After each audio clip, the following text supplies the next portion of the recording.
시간 잠시 기도하고 새학년 새 출발 기도로 주님께 나아가겠습니다.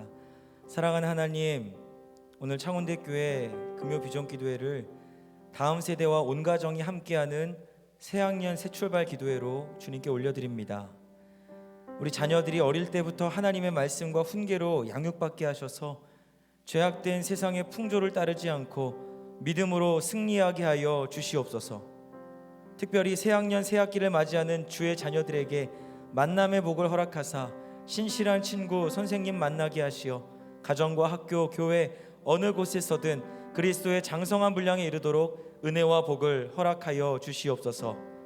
오늘 새학년 새 출발 기도회를 통하여 온 가족이 하나님을 경배하고 사랑함으로 하나님이 중심 되시는 가정을 세워가게 하여 주시고, 코로나로 어려운 이 시기 가운데 더욱 믿음으로 승리하는 모든 가정들 되게 하여 주시옵소서.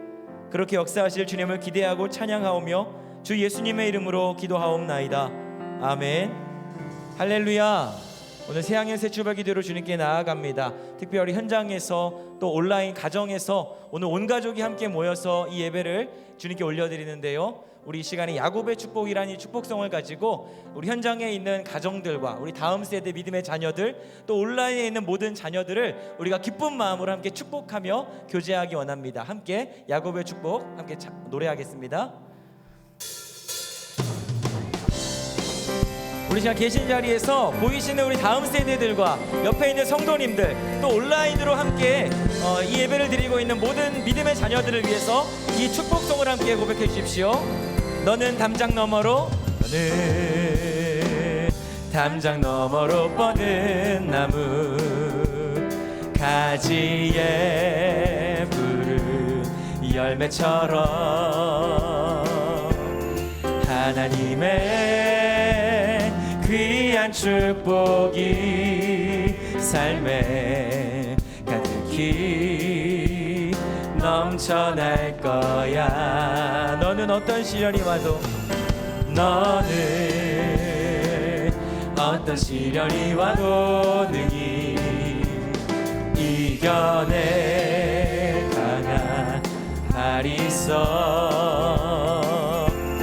전능하신 하나님께서 너와 언제나 함께 하시니 축복합니다. 너는 하나님의 사람, 너는 하나님의 사람, 아름다운 하나님의 사람. 나는 널 위해 기도하며 내 길을 축복할 거야. 너는 하나님의 선물, 사랑스러운 하나님의 열매, 주의 품에 꽃 피운 나무가 되어줘. 너는 담장 너머로 뻗은 나무, 너는 담장 너머로 뻗은 나무, 가지에 푸른 열매처럼 하나님의 귀한 축복이 삶에 가득히 넘쳐날 거야. 아멘. 너는 어떤 시련이 와도 능히 이겨낼 강한 발이 있어. 전능하신 하나님께서 너와 우리 창원대교회 믿음의 자녀들을, 우리 다음 세대를 마음껏 축복해 주십시오. 함께 기도하는 마음으로 노래합니다. 너는 하나님의 사람, 아름다운 하나님의 사람. 나는 널 위해 기도하며 내 길을 축복할 거야. 너는 하나님의 선물, 사랑스러운 하나님의 열매, 주의 품에 꽃 피운. 우리 마지막으로 한 번 더. 너는 하나님의 사람. 아멘. 너는 하나님의 사람, 아름다운 하나님의 사랑. 나는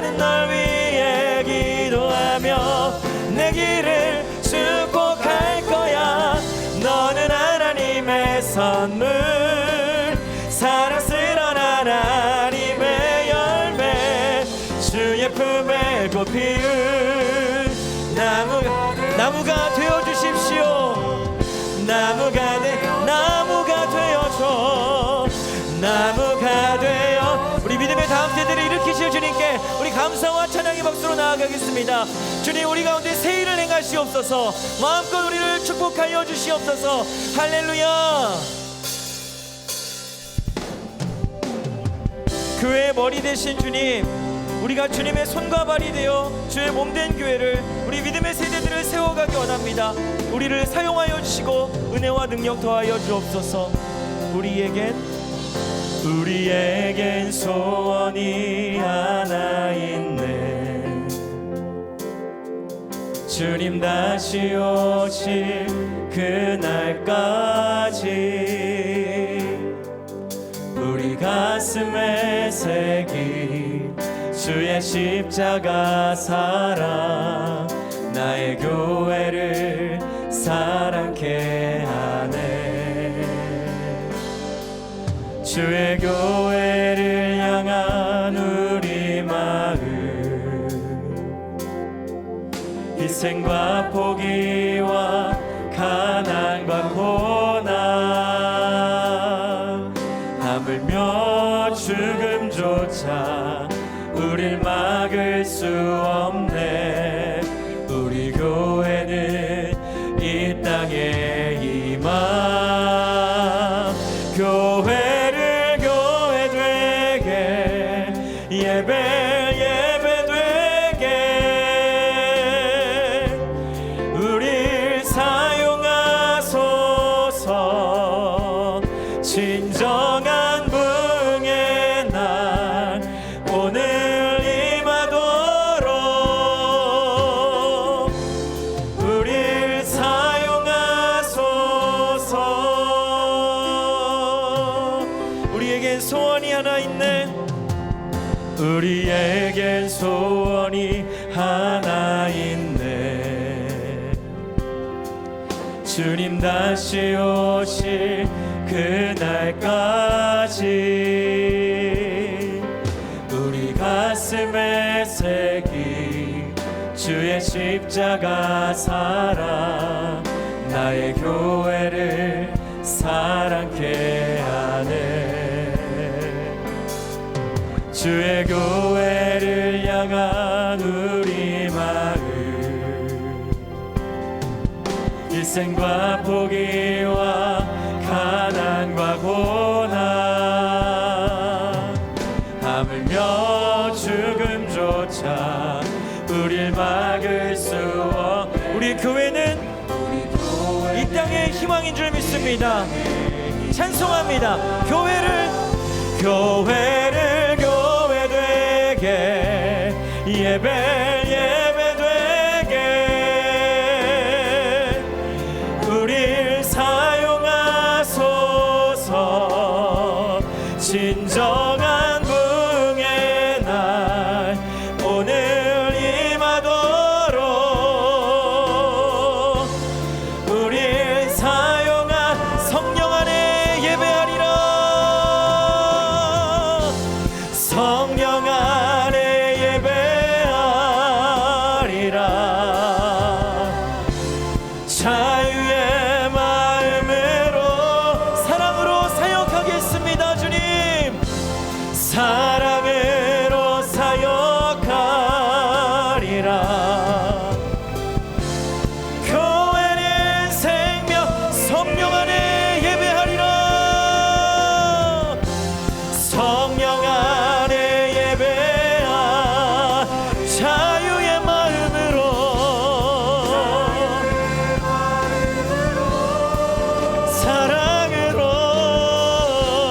사랑으로 사역하.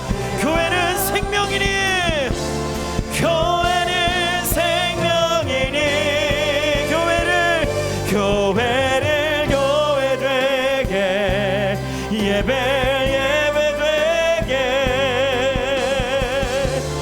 우릴 사용하소서. 진정한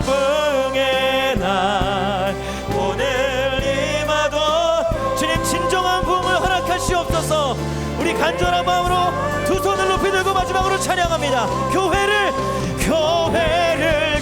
교회되게 예배. 주님, 우리를 사용하소서. 우리를 사용하소서. 진정한 부흥의 날 오늘 임하도록 우리를 사용하소서. 주님, 우리를 사용하소서.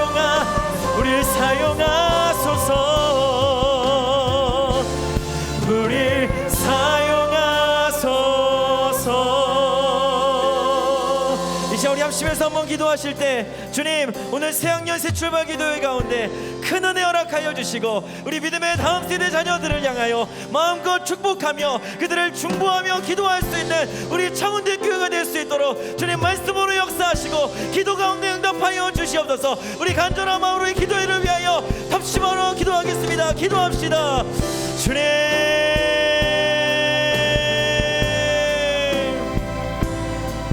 사랑하신 주님, 은혜와 사랑을 감사합니다. 하나님, 오늘 새학년 새 출발 기도회 새로운 학교로, 새로운 반으로, 높은 학년으로 진급하는 우리 모든 믿음의 다음 세대 자녀들을 축복하여 주시고 이들이 어디에 있든지 주의 말씀의 기초를 내리고 아버지의 믿음의 닻을 내려 성령과 동행하는 믿음의 사람들 될 수 있도록 역사하여 주시옵소서.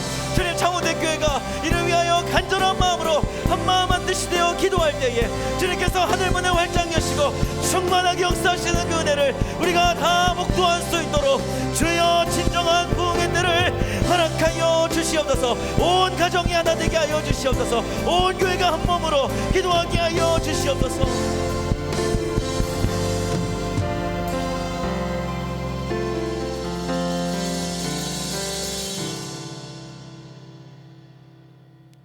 사랑의 하나님 아버지, 은혜에 감사합니다. 하나님의 사랑과 자비로 인하여 우리가 이 시간 이 자리에 하나님 앞에 나올 수 있음을 고백합니다. 코로나19의 강풍 속에서도 저희를 보호하여 주시니 감사합니다. 이 위기의 상황 속에서 우리를 향한 하나님의 메시지에 귀를 기울이게 하시고 날마다 깨어 주님 다시 오실 그때를 기대하고 기다리게 하옵소서. 오늘은 특별히 다음 세대를 위한 새학년 새 출발 기도회로 주님 앞에 올려드립니다.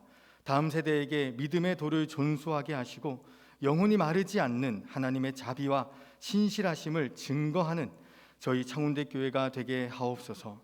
감사드리며 예수 그리스도의 이름으로 기도합니다.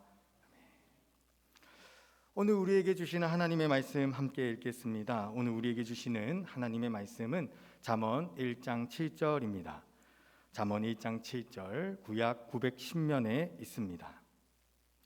우리 한 목소리로 읽겠습니다. 여호와를 경외하는 것이 지식의 근본이거늘 미련한 자는 지혜와 훈계를 멸시하느니라. 아멘.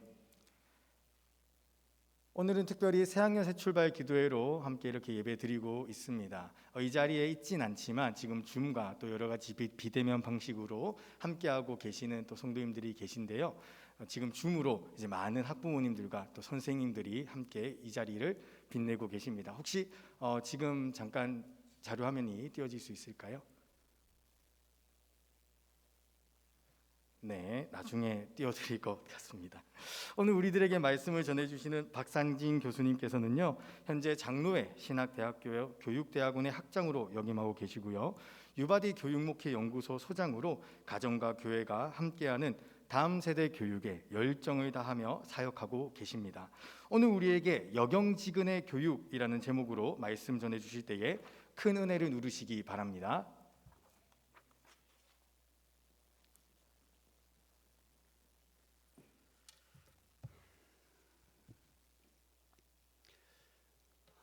먼저 창원대 교회가 이렇게 새학년 새 출발 기도회를 갖게 된 것을 진심으로 기쁘게 생각합니다. 한국 교회가 얼마나 많이 이런 새학년 새 출발 기도회를 갖고 있을까 생각할 때 몇몇 되지 않는 교회에 속하지 않는가 그렇게 생각을 하면서 정말로 중요한 오늘 모임이라고 생각을 합니다. 오늘 예배당에 참석하신 여러분들 그리고 가정에서 온라인으로 이 기도에 참석하신 여러분들, 오늘 이 시간이 정말로 여러분과 여러분들 자녀들에게 복된 시간이 되기를 주님의 이름으로 간절히 기원합니다. 새 학년 새 출발 이 시간이 왜 중요하냐 하면은요, 이게 갈림길이에요. 어떤 갈림길이냐? 세속적인 교육으로 가느냐, 기독교적인 교육으로 가느냐. 우리의 자녀들이 세속화되느냐 아니면은 하나님의 자녀답게 살아갈 것인가의 갈림길에 놓여 있는 거예요. 영적으로 보시면은요, 굉장히 심각한 지금 순간입니다. 특별히 초등학교 1학년에 지금 자녀를 보내시는 분, 또 뭐 중고등학교 지금 1학년, 중학교 1학년, 고등학교 1학년, 대학교 1학년, 뭐 2학년, 3학년도 마찬가지예요. 지금 어떤 유혹이, 어떤 지금 범죄가, 어떤 지금 악한 길이 기다리고 있는지 몰라요. 여러분 그 로마서 12장 2절에 보면은 사도 바울께서 이렇게 말씀을 하시죠. 너희는 이 세대를 본받지 말고 오직 마음을 새롭게 함으로 변화를 받아 하나님의 선하시고 기뻐하시고 온전하신 뜻이 무엇인지 분별하도록 하라. 이거를요 교육적으로 좀 번역을 하면 이렇게 됩니다. 너희는 이 세대의 교육을 본받지 말고 오직 마음을 새롭게 함으로 변화를 받아 하나님의 교육을 사모하라는 거예요. 하나님의 선하시고 기뻐하시고 온전하신 교육이 무엇인지 분별하도록 하라. 저는 그 마지막의 단어, 이 분별이라는 단어가 너무너무 중요한 것 같아요. 영어로는 discernment라고 되어 있는데요. 이게 구분을 하라는 거예요. 구별을 하라는 거예요. 지금 나의 자녀 교육이 이 세상에 속한 교육인지 하나님의 교육인지를 분별을 하라는 거예요.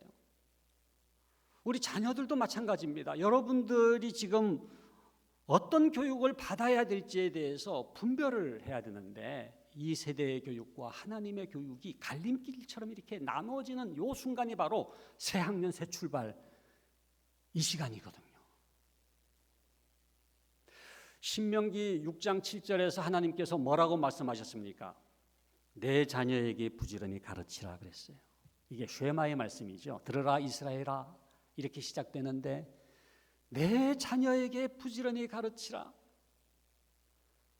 하나님께서는 자녀 교육을 누구에게 맡기셨느냐 하면은 교육부 장관이 아니에요. 교육감이 아니에요. 학교 선생님이 아니에요.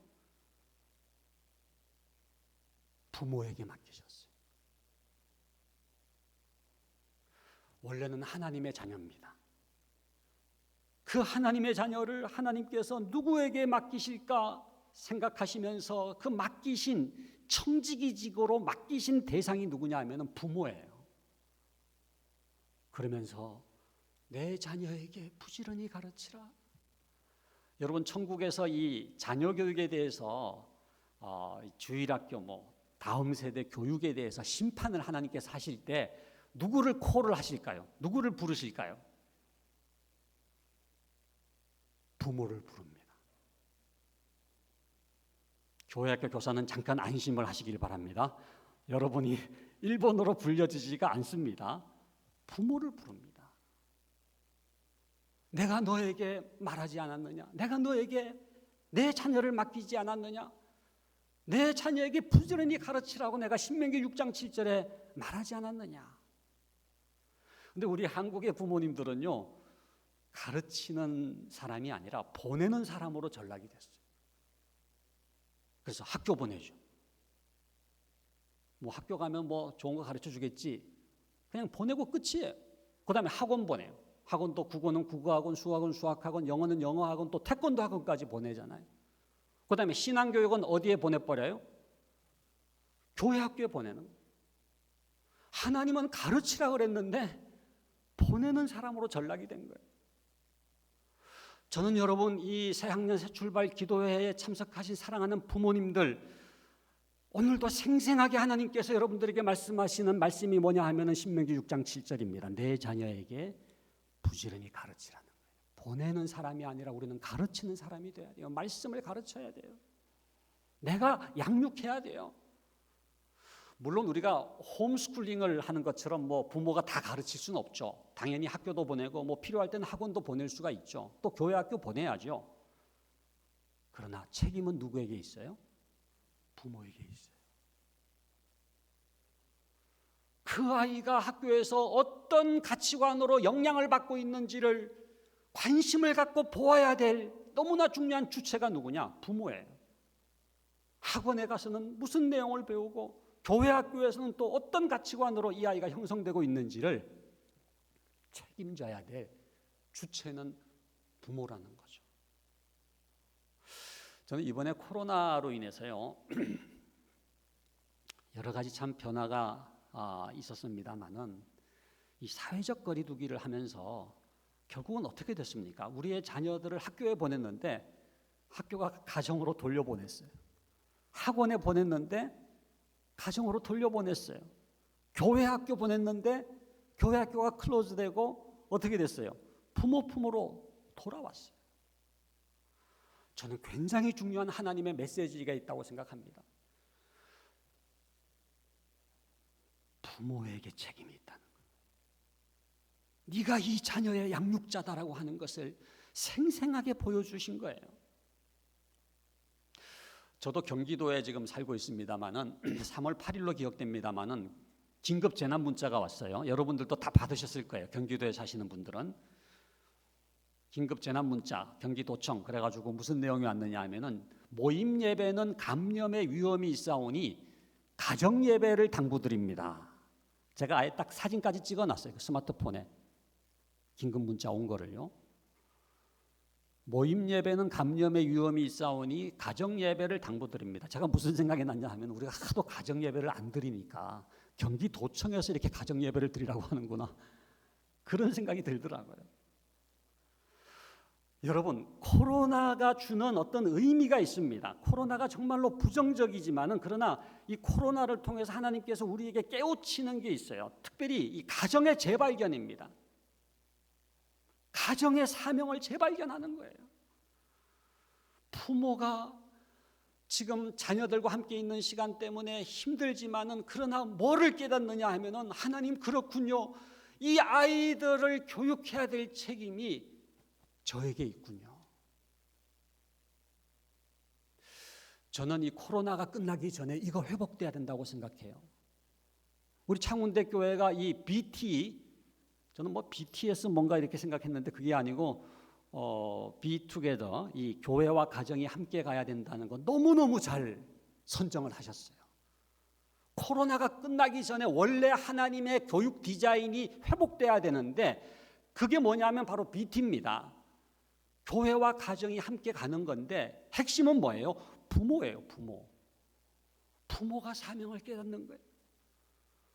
자녀 교육이 나의 사명임을 깨닫는 거예요. 물론 우리가 학교를 보내고 뭐 학원도 보내고 또 교회 학교도 보내지만 하나님 그러나 제가 주체입니다. 제가 부모입니다. 이 자녀를 어떻게 양육해야 되겠습니까? 여러분들 마음속에 자녀 교육 목적이 있어야 돼요. 하나님 이 아이를 어떤 아이로 키워야 되겠습니까?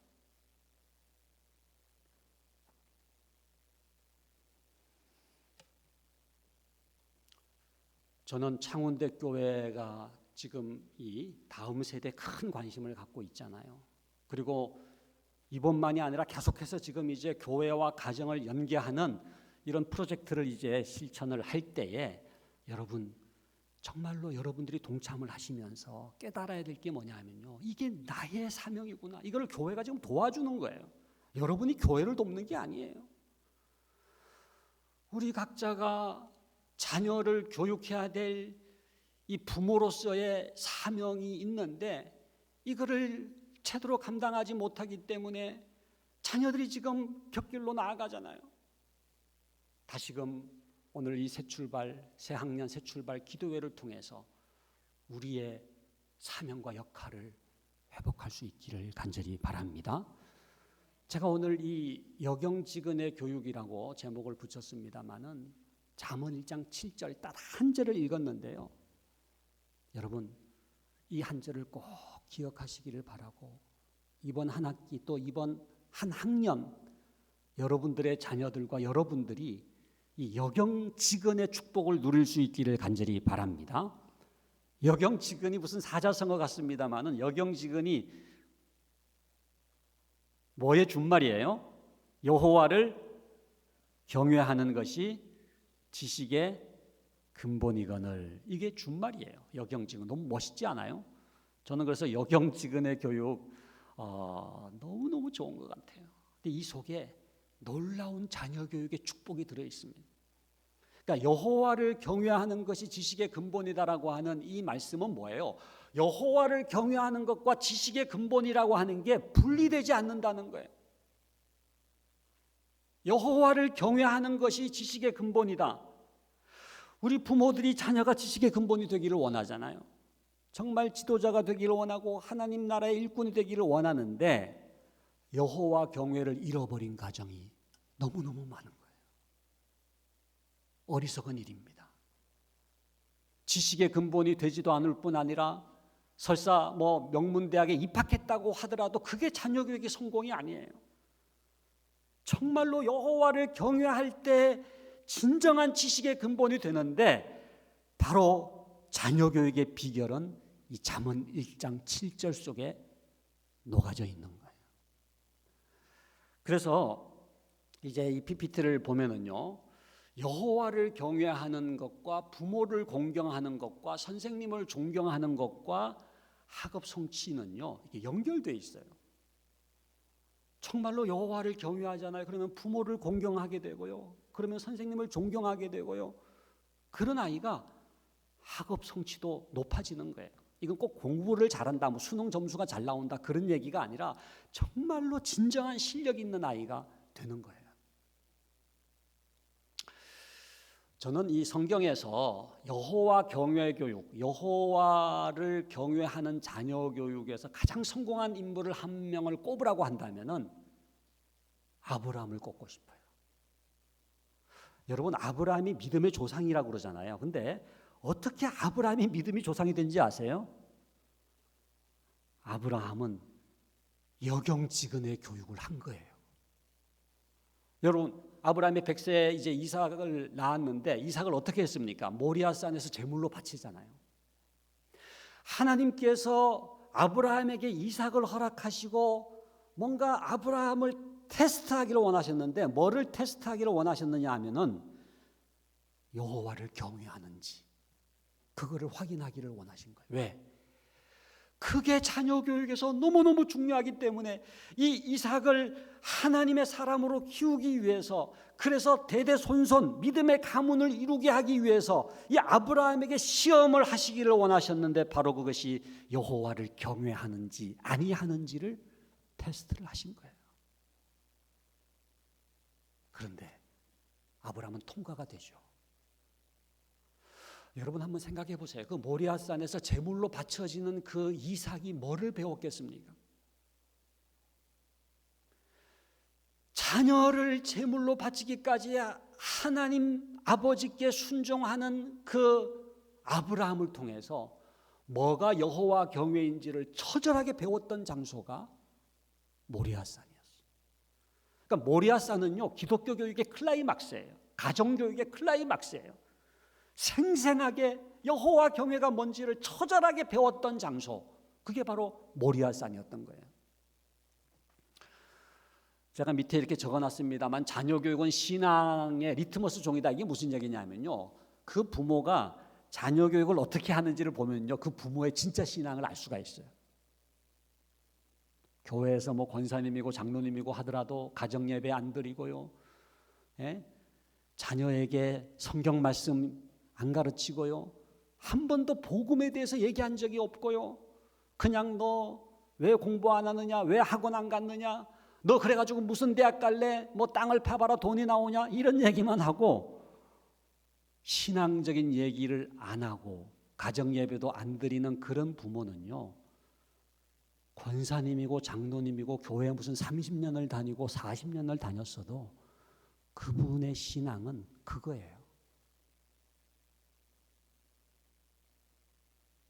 여러분, 여러분의 자녀 교육이 여러분의 신앙을 지금 증명하고 있습니다. 진짜 우리가 하나님 중심적으로 살고 있는지, 내 신앙이 우리가 찬송가에 주 예수보다 더 귀한 것은 없네 라고 고백하는데 진짜 그것이 이게 우리의 신앙 고백인지는 자녀 교육에서 드러나는 거예요. 제가 이제 교회 학교 학생들 1019명 학생들에게 설문조사를 했습니다. 주일 아침에 교회 학교를 못 나오는 이유가 뭐냐? 주일 학교를 빠질 때가 있잖아요. 왜 빠졌냐? 제일 많이 나온 게 학원 가기 때문에. 학원 가기 때문에. 특별히 중간고사, 기말고사 때는요, 쫙쫙 빠지거든요. 창원대교회는 어떤지 모르겠습니다만 주로 한 30% 이상 빠져요. 중고등부 같은 경우에. 근데 여러분, 그 아이가 스스로 교회 안 나가고 학원 갔겠습니까? 아니면 그렇게 누가 하라고 보냈겠습니까? 누가 보냈어요? 부모가 보낸 게 아니고 엄마가 보냈어요. 엄마가. 아빠는 그렇게 안 하죠. 아빠는 네가 알아서 해라 이렇게 얘기하는데 엄마가 이제 보냈습니다. 저희가 그 엄마들을 추적해 보니까요, 주일 아침에 교회 안 나가고 학원 간 그 아이들의 엄마들을 추적해 보니까 집사님들이시더라고요. 권사님도 계셨어요. 물론 그 집사님은, 그 권사님은 중간고사 기간이니까, 기말고사 기간이니까 오늘만큼은 그냥 학원 가면 안 되겠니라고 말했겠지만 그 자녀는 뭐를 배운지 아세요? 신앙은 여차하면 제껴도 되는구나라고 하는 걸 배웠다는 거예요. 그게 그 엄마의 진짜 신앙이거든요. 우선순위거든요. 먼저 예배가 아니라 뭐예요? 먼저 학원이에요. 먼저 수능이에요. 먼저 입시인 거예요. 여러분, 한 번 교회를 빠진 아이는요, 언제든지 교회를 빠질 수 있는 아이가 돼버리는 겁니다. 이 주일 성수라고 하는 게 이게 너무너무 중요해요.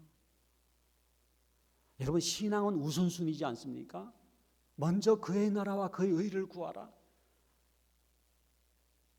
그런데 예배보다 더 중요한 게 있구나, 신앙보다 더 중요한 게 있구나, 하나님보다 더 중요한 게 있구나라고 하는 우선순위가 뒤바뀌어지면서 이 아이는 교회를 떠날 준비가 돼버린 겁니다. 여러분, 아브라함의 신앙이 바로 그 모리아산에서 드러났는데, 이삭을 사랑합니다. 그러나 우선순위가 여호와 경외인 거예요. 그거를 이삭이 배운 겁니다. 그래서 그 다음 보면은 이제 이 창세기 22장 12절에 하나님께서 그 아브라함을 칭찬하는 장면이 나옵니다. 뭐라고 칭찬하셨어요? 같이 한번 읽어볼까요?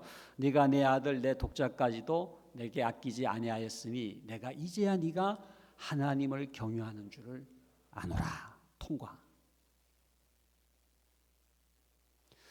저는 우리 창원대교회 모든 부모들이 이 테스트에 합격할 수 있기를 간절히 바랍니다. 내가 이제야 네가 여호와 경외하는 줄을 아노라. 자녀들이 배워야 될 가장 중요한 교육은 뭐냐면요, 여호와 경외를 배워요.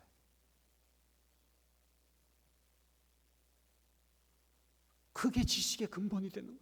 하나님을 하나님으로 인정하면서 그 하나님 앞에 무릎 꿇을 줄 아는 아이는요, 어디 갖다 놔도 돼요.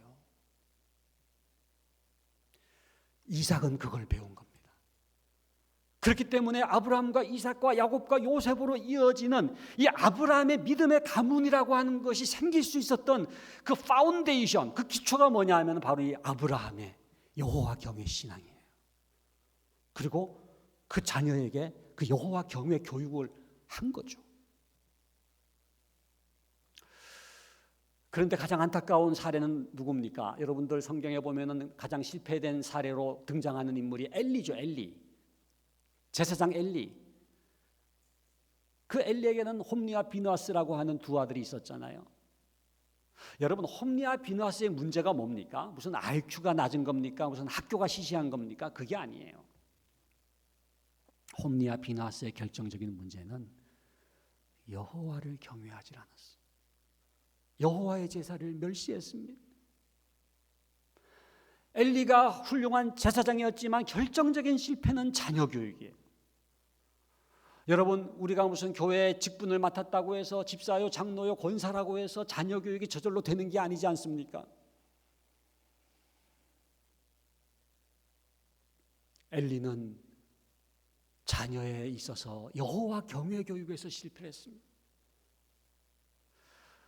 그래서 하나님께서 이 엘리를 책망하신 장면이 이제 사무엘상 2장 29절에 나오는데요. 이것도 한번 이렇게 조용히 마스크를 쓰셨으니까 뜻을 생각하면서 같이 한번 읽어보겠습니다. 내 아들들을 나보다 더 중히 여겨. 이게 하나님이 엘리를 책망하신 내용이에요.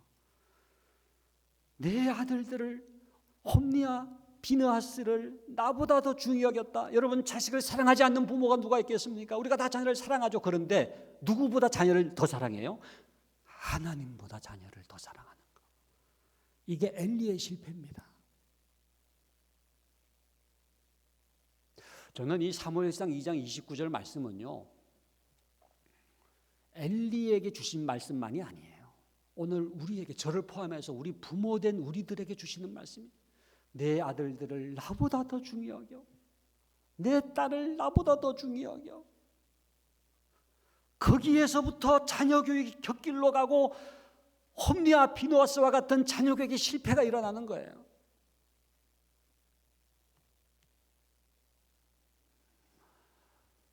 여러분, 엘리가 무슨 홈리와 비느하스를 미워한 게 아니에요. 대부분의 자녀 교육의 실패는요, 자녀를 미워하기 때문에 일어나는 게 아니에요. 자녀를 사랑하기 때문에 일어나죠. 누구보다 더 사랑하기 때문에, 하나님보다 더 사랑하기 때문에 일어나는 거예요. 여호와를 경외하는 것이 왜 지식의 근본이냐, 이거를 제가 설명을 드리려면 정말 이게 하룻밤 가지고는 안 돼요. 정말 며칠 동안 설명을 해도 모자랄 거예요. 정말 이 짧은 귀절이지만 잠언 1장 7절 말씀, 여호와를 경외하는 것이 지식의 근본이거늘, 이 말씀 속에 엄청난 축복이 담겨져 있어요. 저는 이제 원래 교육학을 전공해서 한국교육개발원에도 있었고요. 또 일반 대학교에서 이제 교육학을 가르치다가 나중에 이제 신학을 하고 이제 유학을 갔다 오고 지금은 이제 기독교 교육학 교수로 있습니다만은, 저는 얼마든지 일반 교육학을 하는 사람하고도 이거 얘기할 수 있다고 생각해요. 안 믿는 사람하고도 얘기할 수 있다고 생각해요. 그러니까 하나님을 절대자로 표현하고 신이라고 표현을 하더라도 얼마든지 저는 증명할 수 있다고 생각해요.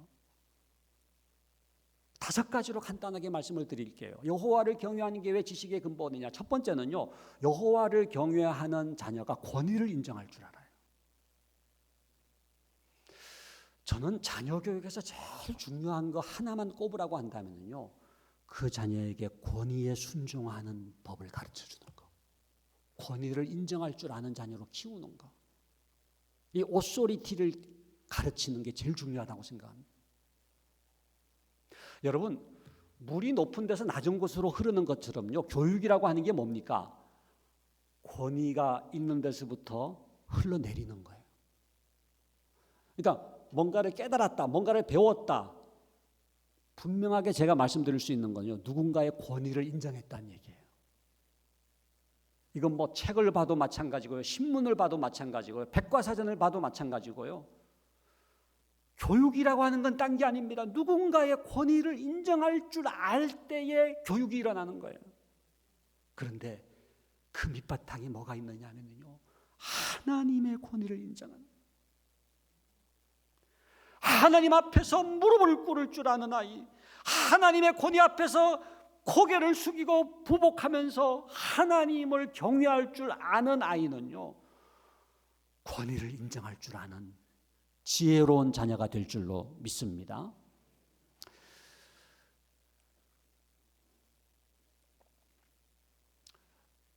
이스라엘에 보면은요, 이스라엘의 교육이 이제 굉장히 유명하잖아요. 근데 이스라엘의 교육에서 빼놓을 수 없는 게 좌절 학습입니다. 고난 교육이라고도 부르죠. 고난 교육. 이 고난이 뭐냐 하면은요, 그 고난을 통해서 나의 권위가 뭐예요? 깨어지면서 하나님의 권위 앞에 무릎을 꿇는 교육이에요. 그래서 좌절을 경험하면서 하나님의 권위를 인정하게 만드는 교육이 이스라엘의 고난 교육입니다. 저는 하나님께서 우리를 교육하실 때 사용하시는 굉장히 중요한 방법이 좌절학습이라고 생각해요. 좌절학습. 시련과 역경과 고난이 있었잖아요. 여러분 한번 인생을 돌아보세요. 그 시련과 역경과 고난을 통해서 하나님께서 뭐를 교육하십니까? 좌절을 경험하게 함으로 말미암아 하나님의 권위를 인정하게 하시는 교육이에요. 당장은 어렵고 고통스러웠지만은 그러나 하나님의 권위를 인정하게 됨으로 말미암아 깨닫게 되죠. 하나님을 하나님으로 깨닫게 되죠.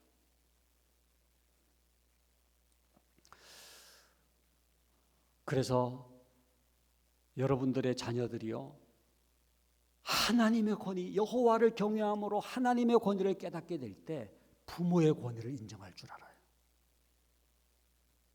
선생님의 권위를 인정할 줄 알아요. 그런 아이가 뭐라 그랬어요? 지식의 근본이 되는 거예요. 저는 우리 창원대교회 모든 교회 학교가 또 여러분들이 가정에서 이 여호와 경외를 통해서 하나님의 권위를 인정하는 자녀들로 세워지기를 간절히 바랍니다. 두 번째는요, 여호와를 경외하는 게 왜 지식의 근본이냐? 여호와를 경외하는 자녀가 경청할 줄 알아요. 주여 말씀하옵소서, 주의 종이 듣겠나이다. 사무엘처럼 귀를 쫑긋 기울이면서 말씀을 청종할 때에 이 듣는 경청이라는 태도가 생기는 거예요. 여러분, 이스라엘의 교육을 우리가 쉐마 교육이라, 쉐마라고 하는 히브리어가 무슨 뜻인지 아시죠? 들으라요. 들으라. 이스라엘의 교육은 딴 게 아닙니다. 잘 듣는 교육이에요. 하브루타도 마찬가지예요. 듣고 말하고, 그죠? 질문하고, 듣고 질문하고. 그러니까 부모도 자녀들의 말에 경청을 해야 됩니다. 너 내 말 들어, 그게 아니고 먼저 부모가 자녀의 말을 잘 듣는 모습을 보여줘야 돼요. 여러분, 이스라엘의 부모는요, 자녀가 얘기할 때 이렇게 그냥 듣는 법이 없어요. 딱 돌리죠. 자녀의 눈을 마주 바라보면서 집중해서 그 자녀의 말을 듣는 부모가 그 자녀에게 강력한 메시지를 주는 겁니다. 상대방의 말을 경청하라는 거죠. 그런데 무엇보다도 온 가족이 함께 하나님의 토라의 말씀에 귀를 기울일 때에, 하나님의 말씀을 청종할 때에 들을 줄 아는 귀가 열리는 거예요. 그러면 뭐예요? 믿음은 들음으로 말미암는 것이고요, 모든 교육은 들음으로부터 말미암는 거예요. 여러분, 지금도 잘 듣고 계십니다마는 정말로 자녀들이 교실에서건 어디에서건 교회 학교에서건 선생님의 말씀에 귀를 기울인다는 건 뭐예요?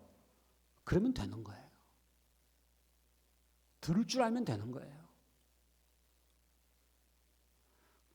여호와를 경외할 때 경청하는 태도가 생기는데 그것이 지식의 근본이 되는 첩경이 된다는 거죠. 세 번째는 뭡니까? 여호와를 경외하는 자녀에게 하나님의 성품이 형성돼요.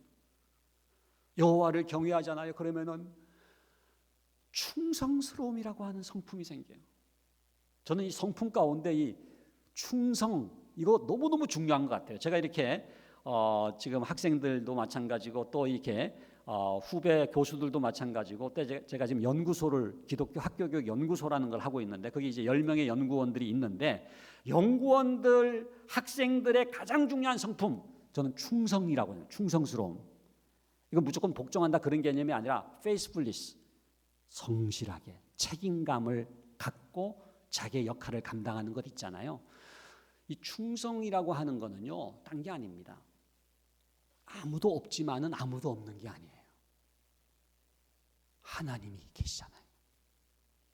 소위 코람데오, 하나님의 존전 앞에 있다고 생각될 때, in the presence of God, 하나님의 존전 앞에 있다고 생각될 때 형성되는 성품이 성실이고 충성스러움이에요. 그러니까 사람들이 있을 때만 이렇게 잘하는 체 하는 게 아니에요. 아무도 없지만은 하나님의 존전 앞에 나는 살아간다고 생각할 때 형성되는 성품이 충성스러움이거든요. 온유가 있고요, 인내가 있고요, 성실이 있고요. 성령의 9가지 열매가 바로 이 하나님의 성품이지 않습니까? 이게 진짜 실력입니다.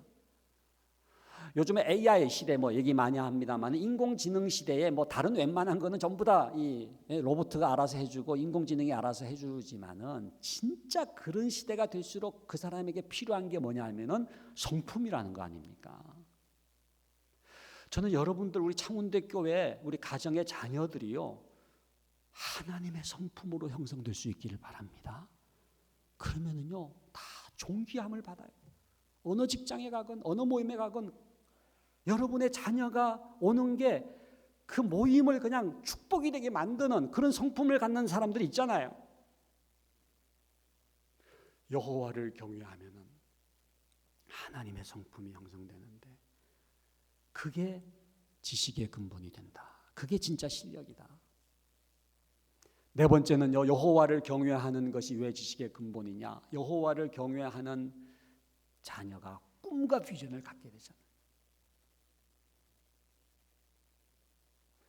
꿈과 비전이라고 하는 게 뭐냐면요, 이게 나의 삶의 목적, 방향 이겁니다. 릭 워렌 목사님이 그런 얘기를 했어요. 목적이 이끄는 삶이라고 하는 책에서 모든 자녀에게는 신적 목적이 있다 그랬어요. 그러니까 하나님이 그냥 자녀를 태어나게 하는 게 아니라 분명한 목적을 갖고 이 땅에 보내신다는 거예요. 그게 그 아이의 비전입니다. 꿈입니다. 소위 소명이죠. 소명, 콜링이 모든 아이에게는 콜링이 있는 거 아니에요? 하나님의 뜻이 있어요. 우연히 태어나는 게 아닙니다. 그 소명을 깨닫고 내 삶의 목적을 깨닫고 내 삶의 비전을 깨닫고 그 목적을 향해서 달려나가게 되는 아이들은요 스스로 시동을 걸게 돼 있어요. 여러분 이 소명과 은사는 동전의 앞뒷면과 같다 이런 얘기를 합니다. 하나님께서 분명한 목적을 그 아이에게 허락하실 때에는 그 목적을 감당할 수 있는 뭐예요? 은사도 주시는 거예요. 그래서 소명을 잘 보면 은사가 보여요. 왜? 그 소명을 이루게 하시기 위해서 하나님께서 뭔가 나에게 주신 선물이 있거든요. 그게 기프트, 은사거든요. 나의 은사를 잘 보면 은사는 어떤 목적이 있어요. 방향이 있어요. 그게 그 사람의 소명이에요. 이건 뭐 자녀들만이 아니라 여러분들 한 분 한 분이 다 하나님의 목적이 있고요. 그 목적을 이루게 하기 위한 은사가 있어요. 이게 사람마다 다 달라요. 일란성 쌍둥이도요. 이게 다르더라고요. 제가 사진을 하나 지금 가지고 왔는데요. 이게 제 어릴 때 사진입니다. 여기 보이십니까? 요 입고 있는 게 여기 옛날 외출복인데 난닝구라고 그래가지고 요거 입고 다녔습니다만 저희 아버님이 이제 대길교회라고 대방동 신길동 거기에 이제 합동 측 교회입니다만 거기 이제 목사님이셨는데 그 마룻바닥에서 찍은 사진이에요. 일란성 쌍둥이라고 하는 게 뭐예요? 똑같이 생겼잖아요. 제가 지금 여러분들 보실 때 왼쪽에 기도하는 소년이 접니다. 너무 예쁘지 않아요? 정말 제가 이 사진 볼 때마다 야, 내가 저렇게 착하게 생겼을 때가 있었구나. 성선설이 맞는 거 아닌가 그렇게 생각될 정도로 순하게 생겼습니다만은 그 옆에 이제 그 박상은 장로라고 여기 샘병원이라고 거기 이제 원장을 하고 있는 제 그 쌍둥이 장로입니다만은 눈 뜨고 저를 쳐다보는 사진이거든요. 근데 자꾸 자기가 기도하는 소년이라는 거예요. 그래서 이 사진은 자기가 가져가야 된다는 거예요. 저는 정말 눈 뜬 적이 없거든요. 그래서 난 맹세할 수 있다. 정말 기도하는 소년이 나다 아니라는 거예요. 자기가 이게 기도하는 소년이기 때문에 이 사진은 자기가 가져가야 돼. 신랑이가 벌어져 해결이 안 되는 거예요. 진짜 억울하더라고요. 그런데 저희 교회 대길교회 저희 교회 전도사님 한 분이 계셨는데 정전도사님이라고 그분이 이렇게 지나가시다가 이 사진을 딱 보더니 손깍지를 껴보라고. 여러분 나 껴보세요. 손깍지 이렇게 껴보면은요. 저는 이렇게 오른손이 올라가거든요. 예? 근데 그 박상원 장로는 왼손이 올라가더라고요. 근데 이 사진을 잘 보면은요. 오른손이 올라가는 소년이 기도하고 있는 거예요. 그 손을 잘 보세요. 한번 여러분 나중에 확대해가지고 한번 보시면 좋겠어요. 여기 지금 잘 안 보이지만 이게 왼손이 올라가 있잖아요. 그래가지고 제가 기도하는 소년이라는 게 입증이 됐다는 건 아닙니까? 얼마나 감사했는지 몰라요. 그 전도사님 무슨 솔로몬 같은 분이라는 생각이 들었어요. 예? 제가 뭐를 깨달았느냐 하면요. 야, 일란성 쌍둥이도 똑같은 게 아니구나. 지금도 제가 최근에도 보니까 이렇게 손깍지 껴보자 했더니 저는 오른손 올라가고 그 박상은 장로는 왼손이 올라. 이게 손깍지가 다르구나. 은사가 달라요. 일란성 쌍둥이, 이건 뭐 아무나 얘기할 수 있는 게 아닙니다. 일란성 쌍둥이니까 제가 얘기를 하는 거죠. 여러분, 하나님은 똑같은 작품을 만드신 적이 없어요. 다 독특하게 지으셨어요. 그러니까 여러분들도 이렇게 한번 둘러보세요. 뭐 마스크를 썼기 때문에 다 비슷하게 보이지만요, 얼굴도 다르고요, 성품도 다르고요, 예? 다 달라요. 다 독특해요. 여러분, 여기에서 굉장히 중요한 기독교 교육의 원리가 나옵니다. 자녀 교육의 원리가 나옵니다. 그게 뭐예요? 자녀는 무슨 대상이 아니다? 비교의 대상이 아니라. 자녀는 독특합니다. 그 자녀는 70억 인구 가운데 그 아이밖에 없어요. 여러분, 절대 비교하거나 경쟁하거나 그래서 그 아이가 무슨 몇 등이다라고 하는 것 때문에 그 아이를 꾸짖고 그 아이를 혼내고 그러지 마세요. 그 아이는요, 하나밖에 없는 보석 같은 존재.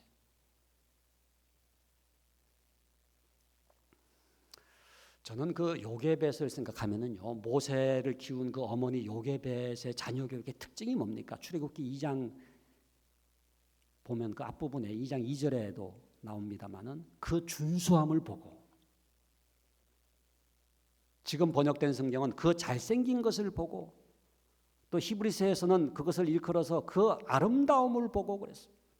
여러분, 똑같은 말입니다만은 정말로 우리가 자녀들의 어떤 면을 봐야 될 것인가? 요게벳은 그 핏덩이, 예, 그 태어났는데 뭐 그 핏덩이 아이가 뭐 준수하면 얼마나 준수하고 아름다우면 얼마나 아름답고 잘생겼으면 얼마나 잘생겼겠어요. 그러나 그 아이의 준수함을 봤다는 거예요. 강점을 보는 거예요. 여러분들 자녀의 강점이 있습니다. 그 아이의 은사가 있습니다. 그 아이만의 그야말로 지능이 있습니다. 그 아이만이 갖고 있는 놀라운 독특함이 있습니다. 지금도 제일 유명한 교육학자는 하워드 가드너라는 사람일 겁니다. 하버드 대학의 교육학 교수죠. 그분이 보스턴 대학교의 신경정신과 교수도 겸임을 했었는데, 그분이 이제 뇌를 연구를 해보니까 과거의 IQ라고 하는 것은 두 가지 지능만이거든요. 언어 논리 지능하고 수리 지능. 그런데 그 외에도 공간 지능, 이건 미술 잘하는 겁니다. 음악 지능도 있고요. 또 대인관계 지능도 있고요. 또 자기 이해 지능도 있고요. 그리고 또 뭐예요? 또 자연, 이게 일종의 그 애완견 키우는 것도 그거 굉장히 중요한 지능이라고 하는 거거든요. 그래서 자기 내면적인 거, 또 대인관계적인 거 해가지고 8가지 지능을 얘기해요. 그러니까 자연 친화 지능, 그다음에 실존 지능까지 합치면 9가지 지능이죠. 무슨 얘기냐면요, 그 아이만의 지능이 있다는 거예요. 그러니까 어떤 아이는 언어가 뛰어나지만 어떤 아이는 음악이 뛰어나고요. 어떤 아이는 수리 지능이 뛰어나지만 어떤 아이는 공간 지능이 뛰어나고요. 어떤 자녀는 신체 운동 지능이 뛰어나고요. 중요한 것은 그 은사에 주목하면서 그 아이가 하나님의 그 소명을 이룰 수 있는 은사가 불일 듯 일어나게 되면서 하나님 나라의 모퉁이 돌의 역할을 감당할 수 있도록 하는 게 부모의 사명이에요. 그래서 부모의 가장 중요한 과제 중에 하나는 이 아이의 꿈과 비전이 뭔지, 이 아이의 은사가 뭔지, 그거를 격려를 하고 칭찬을 통해서, 마치 장작불에, 그죠?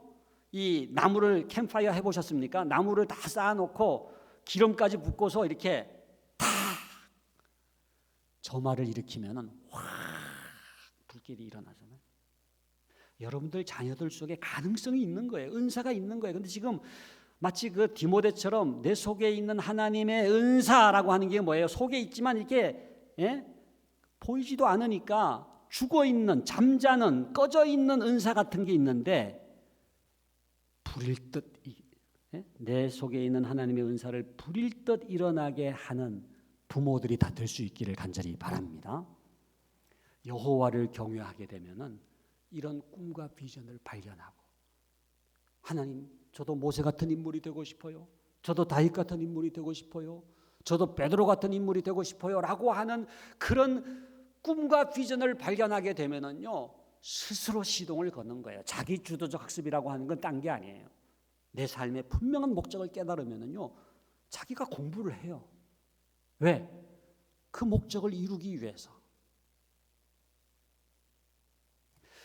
마지막 다섯 번째는 여호와를 경외하는 게 왜 지식의 근본이냐? 여호와를 경외하는 자녀에게 통찰력이 생깁니다.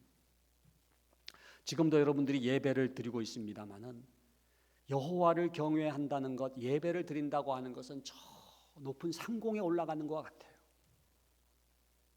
그럼 이렇게 내려다봐요.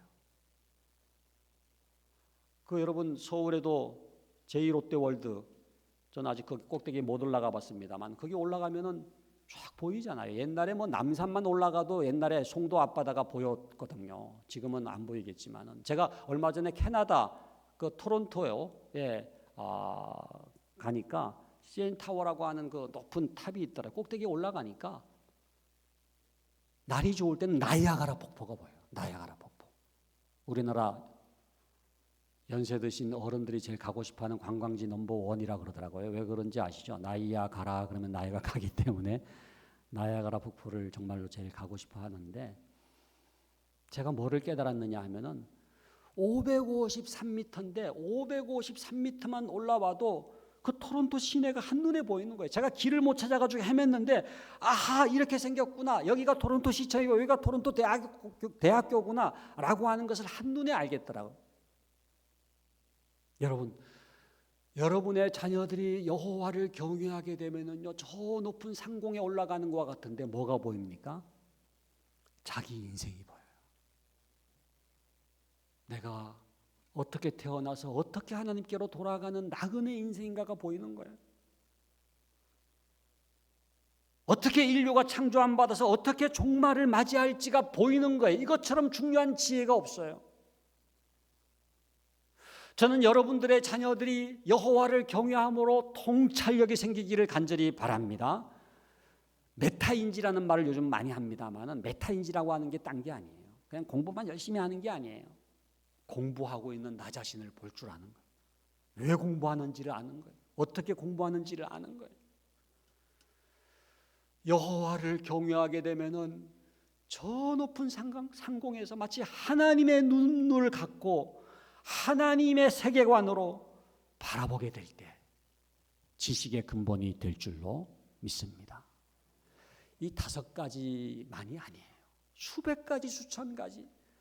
여호와를 경외하는 것이 지식의 근본이거늘 이 말씀 속에 엄청난 축복이 담겨져 있는 거예요. 이 그림을 여러분들이 기억하시길 바랍니다. 아주 간단한 그림인데요. 신앙이 태도를 변화시키고 태도가 학업을 변화시키는 거예요. 이 그림을 그리느라고 제가 한 20년은 걸린 것 같아요. 돈으로 따지니까 유학비까지 포함하면 5억 정도 든 것 같아요. 여러분들 그냥 가져가세요. 근데 정말로 중요한 그림이에요. 여러분, 신앙이요, 신앙 그대로 가만히 있는 법이 없어요. 여호와를 경외하잖아요. 그러면은요, 계속 뭔가 지금 변화가 되고 있는데 태도가 변화가 돼요. 성품이 변화가 돼요. 그러면은 이 태도와 성품은 또 그냥 가만히 있는 게 아니에요. 뭐를 변화시키느냐 하면 학업까지 변화시켜요. 이건 뭐 좁은 의미의 뭐 성적, 공부 그것만이 아니에요. 진짜 역량이 생기는 거예요. 하나님 나라 일꾼의 실력, 역량이 생기는 거예요. 그런데 안타깝게도 너무나 많은 부모들이 이 학업만 붙들고 있어요. 공부 월화수목 금금금 해가지고 너 왜 공부 안 하냐, 공부 안 한다, 그래가지고 무슨 대학 갈래? 어리석은 일입니다. 여러분, 학업이 물론 중요하지만 학업보다 더 중요한 게 뭐예요? 태도예요. 성품이에요. 태도와 성품보다 더 중요한 게 뭐예요? 신앙이에요. 이 3가지가 여러분들 자녀들에게 함께 있기를 간절히 바랍니다. 오늘 새학년 새 출발을 하면서 이번 학기 이번 학년도에 여러분들의 자녀들의 세 가지가 연결되어 가야 되는데 신앙, 태도, 학업인데 뭐가 제일 중요해요? 신앙. 태도가 필요 없다는 게 아니죠. 근데 먼저 신앙, 그러면 태도가 변화되고 이게 학업까지 연결된다는 거잖아요.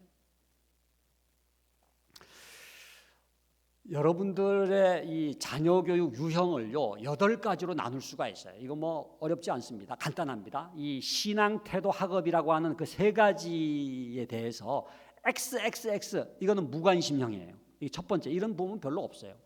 제일 많은 유형이 두 번째입니다. 입시 위주형. 이건 뭐냐면요 신앙 관심 없어요. 뭐 교회는 나오지만 사실은 자녀 신앙 관심 없어요. 자녀 태도나 성품 이것도 별로 관심 없어요. 오직 그냥 학업, 공부.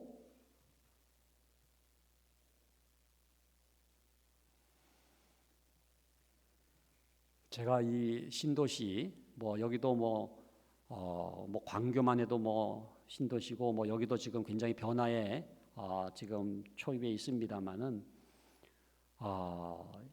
소위 그 전문 직종에 있는 분들 있잖아요. 우리 창원대교회도 전문 직종에 있는 분들이 많으신데 자녀들을 자기처럼 변호사를 만든 거예요. 예? 법대를 보내가지고 또 의사들은 이제 의대를 보내가지고 이제 의사로 키웠기 때문에 자녀 교육을 성공했다고 얘기를 하는 거예요. 근데 물어보니까 교회를 안 다니더라고. 그건 자녀 교육의 성공이 아니에요. 여러분 천국의 실종자 가족에 대해서 묵상해 보신 적이 있습니까?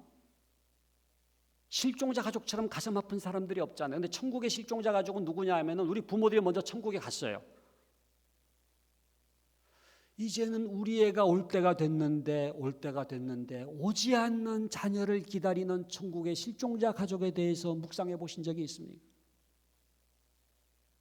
자기는 과외도 시키고 학원도 보내가지고 명문대 입학시켜가지고 현대 삼성 기업에 취직시키고 무슨 변호사 의사를 만들었기 때문에 자녀 교육은 성공한 줄 알았는데 그게 성공이 아님을 어디서 깨달아요? 천국에서 깨닫는 거예요.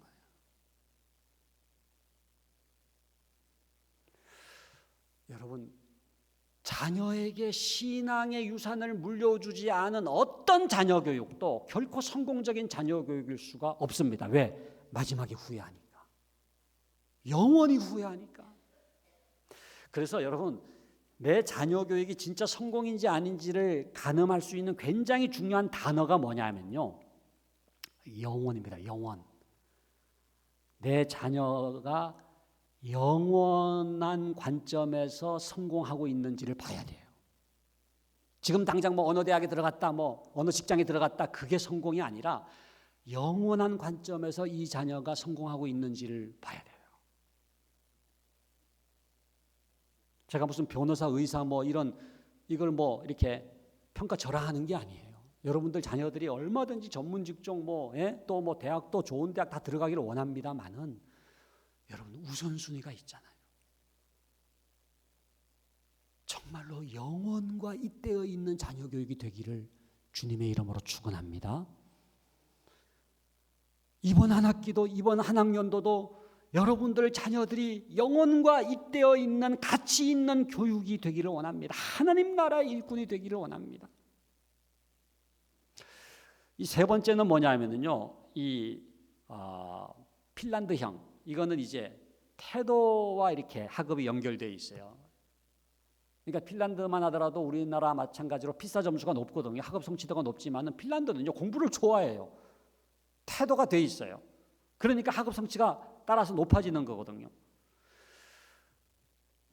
여러분, 그 다음에 다 설명은 드리지 않겠습니다만 열린 자녀 교육형이 있고 신비주의형은 뭐냐? 이 신앙만 강조한다고 좋은 건 아니에요. 제가 여러분들 뭐 자녀들 다 신학교 보내라 그런 얘기 아니거든요. 뭐 교회만 열심히 나와라, 뭐 기도만 해라 그게 아니거든요. 하나님은요 절대 우리의 자녀들이 그냥 좁은 의미의 신앙만을 갖고 있는 자녀가 되기를 원치 않습니다. 하나님이야말로 뭐예요? 지성적인 하나님이세요. 천지를 창조하신 하나님이 뭐예요? 우리 자녀들이 배우는 교과목이라고 하는 게 이게 창조 세계를 배우는 거거든요. 국어, 영어, 수학, 과학, 사회 전부 다 하나님의 피조 세계를 배우는 거예요. 하나님을 아는 것과 하나님의 창조 세계를 아는 것은 이렇게 연결되어 있습니다. 여러분들이 자녀가 여호와를 경외할 때요, 왜 지식의 근본이 되는지 아세요? 창조주 하나님을 알기 때문에 모든 창조 세계를 더 잘할 수가 있는 거예요. 하나님이야말로 진짜 지성적인 하나님, 우리의 자녀들이 지성의 근본이 되기를 원하고 지식의 근본이 되기를 원하시는 하나님, 그 하나님께서 원하시는 게 마지막 8번째입니다. 이게 성경적 자녀 교육형이에요. 그게 바로 신앙과 태도와 학업이 연결되어 있는 거예요. 자, 그래서 많은 분들이 부모의 사회경제적 지위가 자녀의 학업 성취를 결정한다고 해서 이게 소위 사회경제적 지위 결정론이라고 얘기를 하거든요. 그러니까 부모가 잘 살고 무슨 뭐 대치동 얘기하고 뭐 파락군 얘기하고 뭐 그러잖아요. 부모가 또 뭐 돈이 얼마나 있는지 직업이 뭔지. 그런데 이 매개변인이라는 게 있어요. 이게 매개변인이 뭐냐면요, 이렇게 독립변인이 그냥 종속변인에게 영향을 주는 줄 알았더니 그게 아니라 이게 매개변인이 있는데 그게 뭐냐면 부모의 신앙입니다. 부모의 태도입니다. 이거는 제가 입증할 수가 있어요. 저희 아버지 가난했지만은 저희 아버지는 가정 예배드리고 늘 말씀으로 자녀들을 양육하니까 그 부모의 태도가 뭐예요? 자녀 학업 성취에 영향을 주는. 그러니까 여러분 절대 포기하지 마세요. 내가 가난하기 때문에 이 아이에게 정말로 제대로 지원을 해주지 못한 게 너무나 미안한 생각을 하는 부모들까지도 있더라고요. 근데